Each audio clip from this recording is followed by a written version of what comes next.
Everyday ബ്ലെസ്സിങ്ങിലേക്ക് സ്വാഗതം. ഇന്ന് നമുക്ക് ദൈവത്തിൻ്റെ ഒരു ശബ്ദം കേൾക്കാം. You can hear God's voice today. നമ്മൾ ചിന്തിച്ചുകൊണ്ടിരിക്കുന്നത് നീതീകരണത്തിൻ്റെ ഫലങ്ങളെ പറ്റിയാണ്. ഇന്ന് 6ാമത്തെ പാർട്ടാണ് നമ്മൾ എടുക്കുന്നത്. റോമാലേഖനം 5:4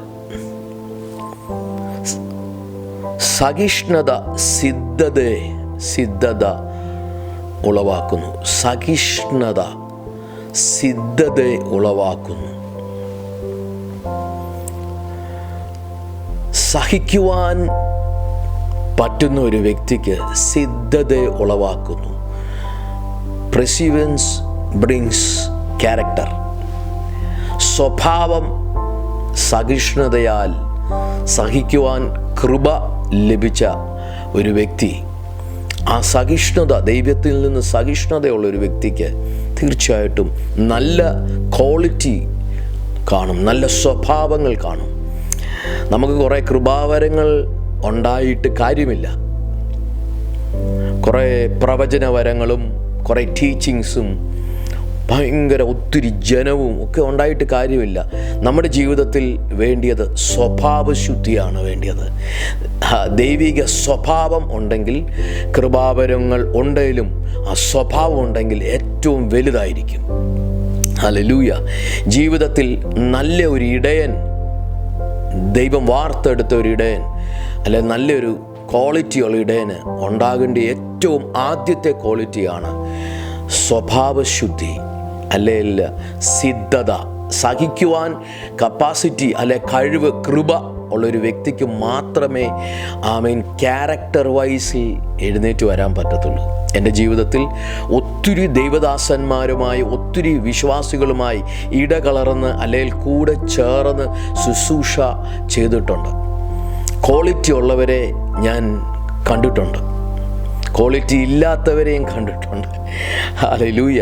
ജീവിതത്തിൽ പലതരത്തിലുള്ള ശുശ്രൂഷകർ, പലതരത്തിലുള്ള വിശ്വാസികൾ കണ്ടിട്ടുണ്ട്.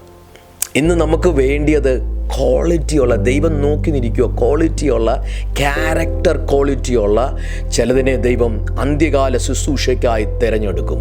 ക്വാളിറ്റിയുള്ള വിശ്വാസികളെ തിരഞ്ഞെടുക്കും. അത് ചുമ്മാ ഒരു ക്വാളിറ്റി ആകുന്നതല്ല, സഹിക്കുവാൻ തക്കവണ്ണമുള്ള കൃപ. കഷ്ടതയിലും സഹിഷ്ണുത ഉളവാക്കുന്നു. സഹിഷ്ണുത സിദ്ധതയെ ഉളവാക്കുന്നു, ക്യാരക്ടറിനെ ഉളവാക്കുന്നു. ഹല്ലേലൂയ. ഈ ക്യാരക്ടറാണ് നമ്മളെ ജീവിതത്തിൽ ഉന്നതിയിൽ കൊണ്ടെത്തിക്കുന്നത്. ഹല്ലേലൂയ. നമ്മൾ നീതീകരണത്തിൻ്റെ ഫലങ്ങളെപ്പറ്റിയാണ് പഠിച്ചുകൊണ്ടിരിക്കുന്നത്. ഈ നീതീകരണത്തിൻ്റെ ഫലത്തിനകത്തൊന്നാണ് കഷ്ടതയിൽ സഹിഷ്ണുത ഉളവായി വരും. In difficult times, in tribulations, perseverance will come. Hallelujah. Amen. Perseverance brings character. Hallelujah. സഹിഷ്ണുത സിദ്ധതയെ ഉളവാക്കുന്നു. ക്യാരക്ടർ ഇല്ലാത്ത ഒരു വ്യക്തിയെ പോലും ദൈവം ഉപയോഗിക്കത്തില്ല ഇനിയും വരുന്ന നാളുകളിൽ. അല്ലെ, ക്യാരക്ടർ ഇല്ലാത്ത ഒരു വ്യക്തിക്ക് ദൈവസന്നിധിയിൽ നിലനിൽക്കാൻ പറ്റത്തില്ല. കാരണം കഷ്ടത വരുമ്പോൾ, പ്രയാസം വരുമ്പോൾ, if tribulation comes, problems comes, they will fail, they will fall, they will not go forward. Hallelujah. If their things are not being done, they will go away from God. അവരുടെ കാര്യങ്ങൾ ചെയ്ത് കിട്ടിയില്ലെങ്കിൽ, അവർ കഷ്ടതയിലാണെങ്കിൽ, സഹിക്കുവാൻ തക്കവണ്ണമുള്ള കൃപയില്ല. കഷ്ടതയിൽ ഒരാളൂടെ നമ്മുടെ കൂടെ ഇറങ്ങി വരും. അതാണ് കർത്താവായ യേശു ക്രിസ്തു. എന്നിട്ട് നമ്മളെ അപ്പുറം കടത്തും. വിശ്വാസികൾക്ക് ദൈവത്തെ, യേശു ക്രിസ്തുവിനെ സ്വന്തം രക്ഷകനും നാഥനുമായി സ്വീകരിച്ച് ദൈവത്തോടു കൂടെ നടക്കുന്ന, പ്രാർത്ഥിക്കുന്ന, ഉപവസിക്കുന്ന ഒരു വ്യക്തിയാണെങ്കിൽ അവൻ്റെ കൂടെ ദൈവമുണ്ട്. അവൻ സ്തോത്രം, ഏത് കഷ്ടതയുടെ നടുവിലും അവൻ സ്തോത്രം സഹിഷ്ണുത ഉളവാക്കും. അവൻ്റെ അകത്ത് സഹിഷ്ണുത സിദ്ധതയെ, ക്യാരക്ടറിനെ, സ്വഭാവത്തെ ഉളവാക്കും. ഹല്ലേലൂയ. ഇന്ന് സ്വഭാവമുള്ളവരായി, സ്വഭാവശുദ്ധിയുള്ളവരായി മാറട്ടെ, സിദ്ധത ഉള്ളവരായി മാറട്ടെ. Let you have character in your life. Hallelujah. നല്ലൊരു ഭടനായി, നല്ലൊരു ഇടയനായി, നല്ലൊരു അപ്പോസ്തലനായി, നല്ലൊരു ഉപദേഷ്ടാക്കായി, നല്ല ഒരു പ്രവാചകനായി ഹല്ലേലൂയ നിലനിൽക്കുവാൻ ദൈവം ഇടയാക്കട്ടെ. നമുക്ക് ഒരുമിച്ച് പ്രാർത്ഥിക്കാം. പരിശുദ്ധ പിതാവേ, സ്വർഗീയ നല്ല ദൈവമേ, പുത്രനായ യേശുവിൻ്റെ നാമത്തിൽ ഞങ്ങളിന്ന് പഠിച്ചുകൊണ്ടിരിക്കുന്ന ഓരോ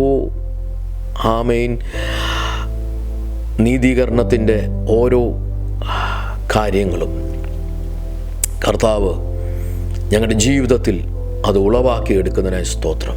സ്വഭാവത്തെ ഇന്ന് ഓരോ കേട്ടോണ്ടിരിക്കുന്ന വ്യക്തിയുടെ അകത്ത് സഹിഷ്ണുത സിദ്ധത ഉളവാക്കുക, ക്യാരക്ടറിനെ ഉളവാക്കിയെടുക്കുവാൻ അവർക്ക് കൃപ നൽകണമേ.